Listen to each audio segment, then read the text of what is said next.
Hey, what is going on, guys? My name is VC Havoc, and I have some Battlefield 4 CTE news updates for you guys. Now, I know Battlefield Hardline just came out, and everyone's playing that, and that's totally cool, but I am very passionate about Battlefield 4, and I still am, and so is DICE LA. So DICE LA has went ahead and gave us another patch.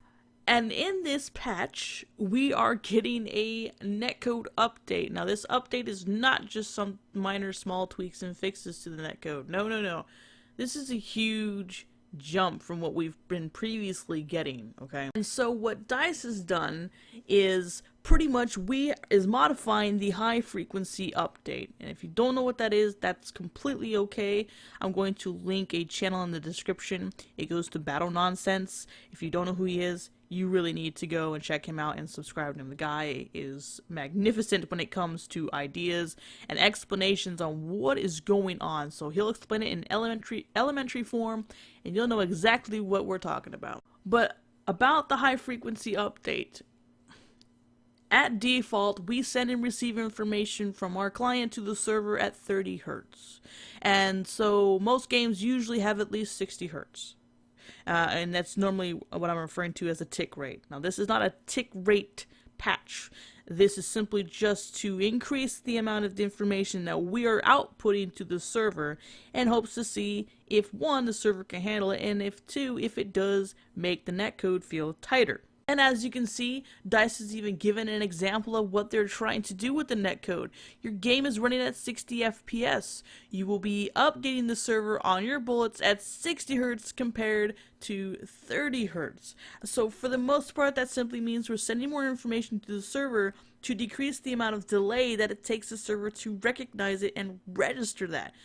We are not changing the tick rate. The tick rate is still at 30 Hz. However, if this patch does prove to be very useful and it does work and makes the netcode feel better, we may take the next step to try to test 60 Hz tick rate, which would be phenomenal.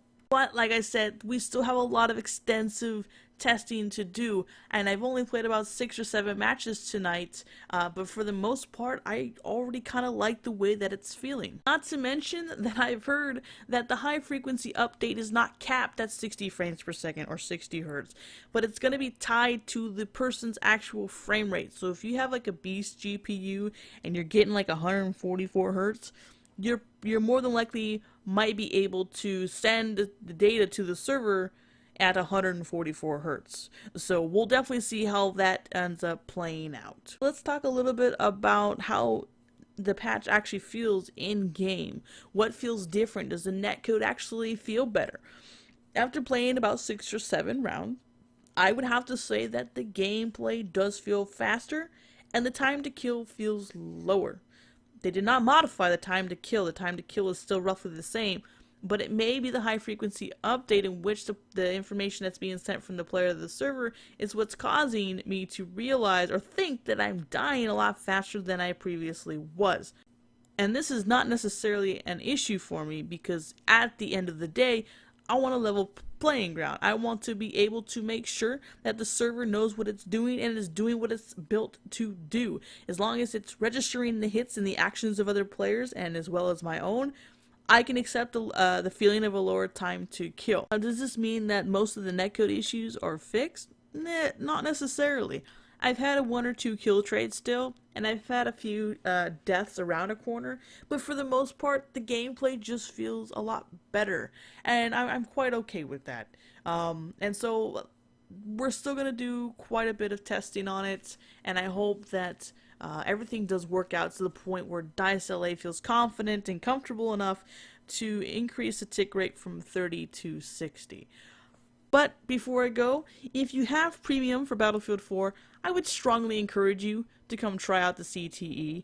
This has been a huge community effort to fix the game, and DICE LA has been doing a fantastic job of listening to the community's feedback, and even with the constructive criticism that we're providing to make the game better, they've done an absolute stellar job, and I think that they deserve a little more support from the vanilla team, the vanilla players. Get your butts on CTE, come help us test everything, and come make Battlefield a better game. So, that's pretty much all for me tonight, guys. I appreciate you checking out the video. Once I get more information for you, I'll be keeping in touch. But you guys having a good one.